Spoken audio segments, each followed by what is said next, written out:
돈이 사람을 먹는다는 말이 있습니다. 낭만적인 비유가 아니라 아주 물리적이고 잔인한 현실을 가리키는 말이죠.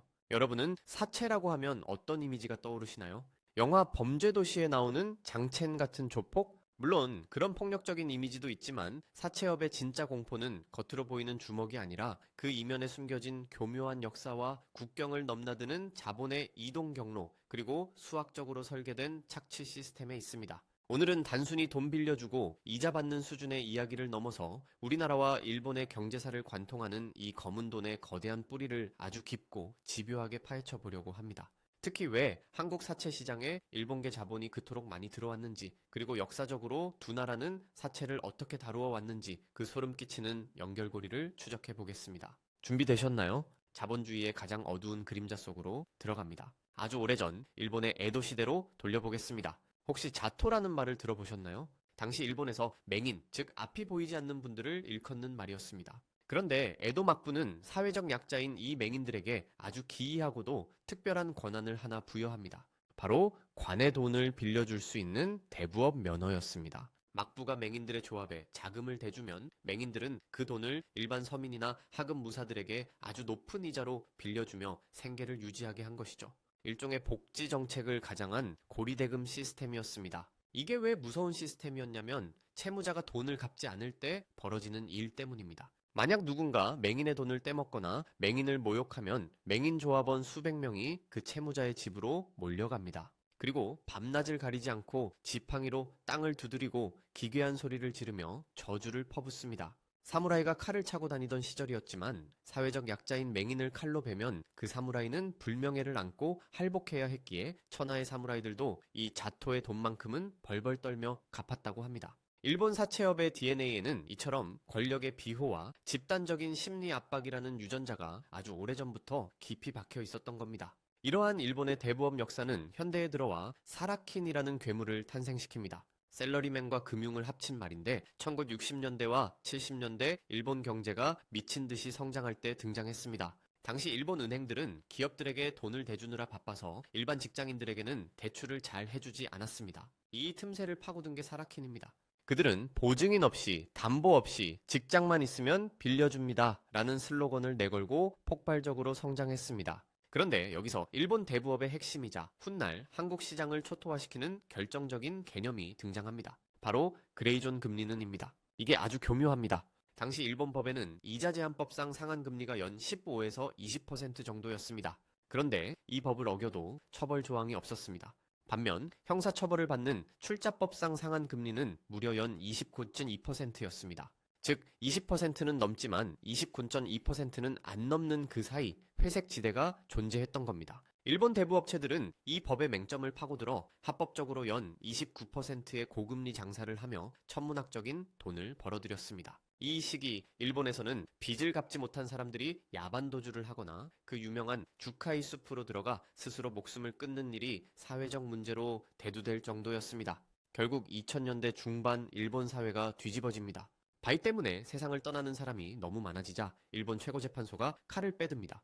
그레이존 금리는 무효다. 더 받은 이자는 전부 돌려줘라. 라는 충격적인 판결을 내린 겁니다. 하루아침에 대부업체들은 수조 원의 돈을 토해내야 했고 주가는 곤두박질 쳤으며 일본 내에서의 사업은 더 이상 불가능해졌습니다. 자, 궁지에 몰린 일본의 거대 대부업 자본, 그들은 살 길을 찾아 어디로 눈을 돌렸을까요? 바로 현해탄 건너 가장 가깝고도 매력적인 시장, 대한민국이었습니다. 그렇다면 당시 대한민국 상황은 어땠을까요? 1997년 IMF 외환위기 이후 한국 경제는 그야말로 쑥대밭이었습니다. 은행들은 줄도산하거나 합병되었고 실직자가 넘쳐났으며 서민들은 당장 먹고 살 돈이 없었습니다. 엎친 데 덮친 격으로 2002년 정부가 경기 부양을 위해 신용카드 규제를 대폭 완화하면서 카드 대란이 터집니다. 길거리에서 떡볶이 사 먹듯 신용카드를 발급받던 시절 전 국민이 빚쟁이가 되어가던 그때 한국의 법정 최고금리는 무려 연 66%였습니다. 일본 사채업자들 입장에서 이건 꿈 같은 숫자였습니다. 자국에서는 20%도 못 받게 규제하는데 배 타고 조금만 가면 합법적으로 66%를 받을 수 있다니요. 게다가 한국은 일본과 문화도 비슷하고 무엇보다 남에게 빚지고는 못 산다는 체면 문화가 강해서 돈을 갚으려는 의지도 높았습니다. 그들에게 한국은 비즈니스가 아니라 약탈이 허용된 노다지였던 겁니다.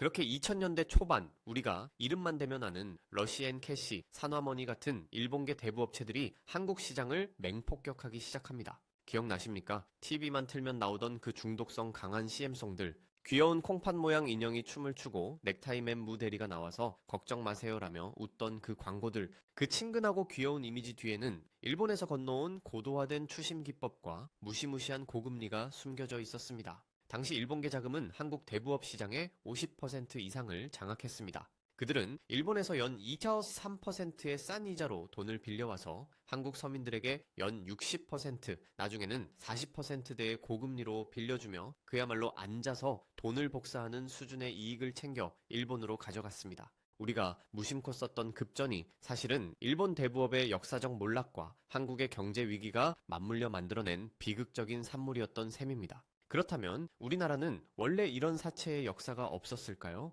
천만의 말씀입니다. 우리에게도 아주 독특하고 어쩌면 더 처절한 사채의 시대가 있었습니다. 조선시대로 거슬러 올라가면 장리라는 게 있었습니다. 봄에 관하나 부잣집에서 쌀을 빌려주고 가을 추수 때 50%의 이자를 쳐서 갚는 방식입니다. 쌀 한 가마니 빌리면 가을에 한 가마니 반을 갚아야 하는데 흉년이라도 들면 농민들은 꼼짝없이 노비로 전락해야 했죠. 이 고리대의 역사는 일제강점기를 거치며 더욱 악랄해졌고 해방 이후 혼란기에는 사채가 사실상 제2의 금융기관 역할을 하게 됩니다. 한국 사채 역사의 하이라이트이자 가장 기형적인 시기는 바로 1960년대와 70년대 고도 성장기입니다. 당시 한국은 수출만이 살 길이다를 외치며 기업들이 미친 듯이 공장을 짓던 때였습니다. 그런데 돈이 어디 있습니까? 은행 돈은 정부가 관리하며 특정 대기업이나 국책 사업에만 몰아줬기 때문에 대다수 중소기업이나 심지어 대기업조차 운영 자금이 부족하면 명동사채 시장으로 달려가야 했습니다. 이때 명동을 주름잡던 큰손들 일명 백할머니, 광화문 곰 같은 전설적인 사채업자들이 등장합니다. 이들이 굴리는 돈의 규모는 상상을 초월했습니다. 웬만한 시중은행 하나의 현금 보유량보다 명동 큰손 한 명의 금괴 있는 돈이 더 많다는 소문이 돌 정도였으니까요. 대한민국 굴지의 대기업 회장들이 명동 사채 사무실 복도에 줄을 서서 제발 어음 좀 할인해달라고 사정했다는 건 당시에는 공공연한 비밀이었습니다. 즉 한강의 기적이라는 화려한 경제성장 이면에는 이 명동사채 시장이라는 거대한 지하 자본이 혈액처럼 흐르고 있었던 겁니다. 이 한국형 사채 자본의 위력을 보여주는 전세계 자본주의 역사상 유례를 찾기 힘든 사건이 1972년에 터집니다. 바로 박정희 대통령의 8003 사채 동결 조치입니다. 당시 기업들이 사채 이자를 감당 못해 줄도산 위기에 처하자 대통령이 긴급 명령을 내립니다. 오늘부터 기업이 쓴 모든 사채를 동결한다. 3년 동안 갚지 말고 그 뒤에 5년 동안 나누어 갚아라. 이자는 월 1.35%로 강제로 낮춘다. 국가가 개인 간의 빚 사유재산 계약을 하루아침에 깡그리 무효화시켜버린 겁니다. 이 조치로 인해 명동의 사채업자들은 하루아침에 날벼락을 맞았고 수많은 위장 사채업자들이 드러났으며 기업들은 기사회생했습니다. 이 사건은 한국 경제가 얼마나 사채라는 모래성 위에 위태롭게 서 있었는지를 보여주는 결정적인 장면입니다. 국가가 나서서 시장 원리를 파괴하면서까지 사채와의 전쟁을 선포해야만 했을 정도로 한국의 사채 시장은 기형적으로 비대했고 강력했던 겁니다. 자, 이제 역사 이야기는 잠시 접어두고 조금 더 현실적인 그리고 더 소름 돋는 이야기로 넘어가겠습니다. 그렇다면 도대체 사채업자들은 구체적으로 어떤 기술을 써서 돈을 벌까요? 단순히 이자 많이 내라고 하는 수준이 아닙니다. 그들의 수법은 수학과 심리학을 악용한 인간 파괴 프로세스에 가깝습니다. 첫 번째 기술은 바로 일수와 복리의 마법입니다. 시장 상인들을 대상으로 하는 일수 많이 들어보셨죠? 예를 들어 100만 원을 빌리러 가면 선이자와 수수료 명목으로 10만 원을 먼저 뗍니다. 그리고 내 통장에는 90만 원만 찍힙니다. 하지만 갚아야 할 원금은 100만 원입니다. 여기서부터 계산이 꼬이기 시작하죠. 업자는 매일 1만 원씩 100일 동안 갚으세요. 부담 없죠? 라고 합니다. 얼핏 보면 100만 원 빌리고 100만 원 갚는 이자가 없는 거래처럼 보입니다. 하지만 실제 내가 받은 돈은 90만 원이고 내가 매일 갚아나가는 돈 때문에 원금은 줄어드는데 이자는 100만 원 전체에 대해 붙는 셈이 됩니다. 이걸 연이율로 환산하면 수백 %가 넘습니다. 상인들은 매일 매출의 일부를 떼어주면서 가랑비에 옷 젖듯 서서히 말라 죽어 가는 겁니다. 더 악랄한 것은 최근 유행하는 3050 대출 같은 초단기 대출입니다. 일주일 뒤에 50만 원을 갚는 조건으로 30만 원을 빌려줍니다. 금액이 작아 보이죠? 에이, 20만 원 정도야 알바를 해서라도 갚을 수 있겠지 라고 생각합니다. 하지만 이걸 연이율로 환산하면 무려 3,400%가 넘습니다. 말이 안 되는 숫자죠. 사채업자들은 채무자가 이 돈을 못 갚을 거라는 걸 이미 알고 있습니다. 아니, 오히려 못 갚기를 간절히 바랍니다. 왜냐고요? 그래야 연체료라는 진짜 지옥문을 열 수 있으니까요. 연체하는 순간 시간당 연체료가 붙기 시작하고 여기서 그들의 필살기인 꺾기 기술이 들어갑니다. 채무자가 돈이 없어서 못 갚겠다고 하면 사채업자는 갑자기 친절한 척하며 제안합니다. 사장님, 정 힘드시면 제가 아는 다른 업체 소개해 드릴게요. 거기서 50만 원 빌려서 제 돈 갚으시고 나중에 여유 생기면 거기 돈 갚으세요. 이게 바로 꺾기입니다. 빚으로 빚을 맞게 하는 것. 이 과정을 몇 번만 반복하면 처음에 빌린 30만 원은 2달 만에 1,000만 원이 되는 기적, 아니 재앙이 일어납니다. 이건 금융이 아닙니다. 숫자로 하는 폭력입니다. 그리고 이 과정에서 사용되는 추심 기법은 한국과 일본의 나쁜 점만 섞어 놓은 듯한 최악의 형태로 진화했습니다. 일본 야쿠자 영화에서나 보던 가족 협박은 기본이고 여기에 한국식 IT 기술이 결합됩니다. 요즘 불법 사채업자들은 돈을 빌려줄 때 채무자의 휴대폰에 가족관계 증명서, 지인 연락처를 빼내는 악성 앱을 깔게 합니다. 일명 지인 추심입니다. 돈을 안 갚으면 어떻게 될까요? 부모님, 직장 상사, 심지어 자녀의 담임 선생님이나 친구들에게까지 문자가 갑니다. 당신 아들이 당신 부하 직원이 돈 떼먹고 도망갔습니다. 대신 갚으세요. 혹은 이 사람 사기꾼입니다. 라는 식의 허위 사실을 유포합니다. 한국 사회에서 체면이 얼마나 중요한지 남에게 폐 끼치면 안 된다는 문화가 얼마나 강한지를 역이용하는 겁니다. 채무자는 돈을 갚는 게 무서운 게 아니라 내 주변 사람들에게 나의 비참한 상황이 알려지는 게 죽기보다 싫어서 어떻게든 돈을 구해다 바치게 됩니다. 사회적 관계 자체를 인질로 잡는 것, 이것이 바로 현대판 사채의 본질입니다. 특히 최근 디지털 성범죄와 결합된 성착취 추심은 그 잔혹함의 끝을 보여줍니다. 돈이 급한 20대 여성들에게 얼굴 안 나오게 찍으면 된다라며 신체 사진을 담보로 요구합니다. 그리고 연체가 시작되면 그 사진이 가족과 지인들에게 유포됩니다.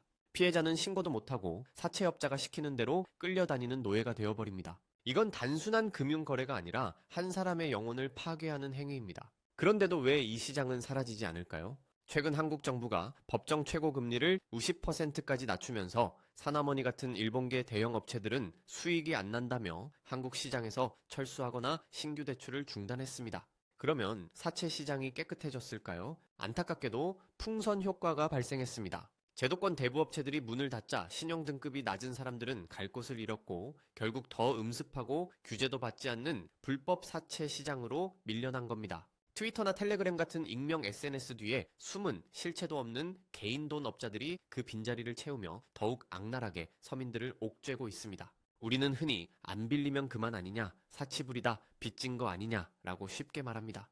하지만 역사를 보면 사채는 개인의 탐욕이라기보다 시대의 모순이 낳은 결과물인 경우가 훨씬 많았습니다. 에도 시대의 가난한 하급 무사들, 잃어버린 20년을 견뎌야 했던 일본의 셀러리맨들, 고도 성장기에 자금이 말라버린 한국의 중소기업 사장님들, 그리고 IMF와 카드 대란을 온몸으로 맞아야 했던 우리의 아버지들.